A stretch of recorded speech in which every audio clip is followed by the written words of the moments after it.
할렐루야. 오늘 기도에 나신 모든 청년 여러분들을 주의 이름으로 환영합니다. 오늘 우리가 함께 나눌 말씀 에베소서 4장 32절인데요. 제가 대표로 봉독할 테니 귀로 들으시고 가슴에 새기시기를 주의 이름으로 축복합니다. 서로 친절하게 하며 불쌍히 여기며 서로 용서하기를 하나님이 그리스도 안에서 너희를 용서하심과 같이 하라.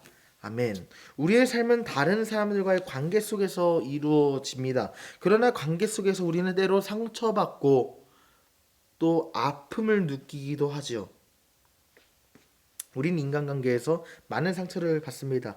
이러한 상황에서 하나님의 자비는 우리의 삶 속에 깨어진 관계를 봉합시켜주는 역할을 합니다. 우리의 삶 속에서 받은 상처들을 치유해주는 능력이 된다는 겁니다. 다시 말해 우리의 무너진 관계를 회복시키는 중요한 열쇠의 역할을 해준다는 것이죠.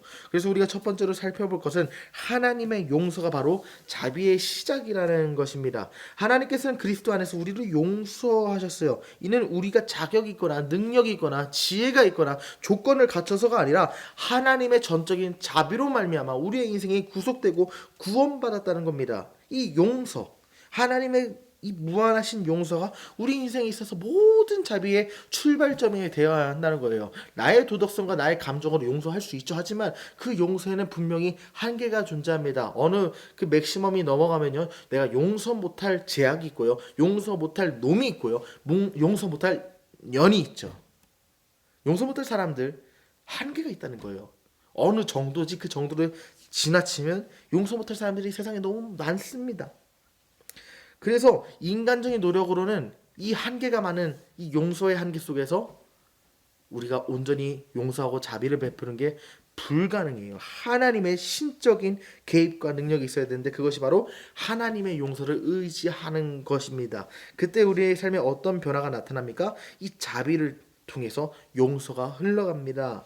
하나님의 자비를 우리가 깨닫게 될 때, 하나님의 긍휼을 우리 마음밭에 심을 때 그것으로 말미암는 감격과 감사가 우리를 용서하게 만든다는 것이죠. 용서는 단순히 관계를 회복하는 것이 아니라 하나님의 자비를 드러내는 행동이기 때문입니다. 예수님께서 십자가에서 아버지여 저들을 불쌍히 여겨주십시오, 저들이 저들의 죄를 알지 못함이라, 저들의 죄를 사하여 주십시오 말했던 것처럼 우리는 우리의 원수들을 향하여 가장 큰 자비를 베풀어야 합니다. 그때 하나님께서 우리의 삶을 통해 용서의 영을 보내십니다. 그렇기 때문에 우리는 어떤 삶을 살아야 합니까? 자비와 용서를 실천하는 삶을 살아야지요.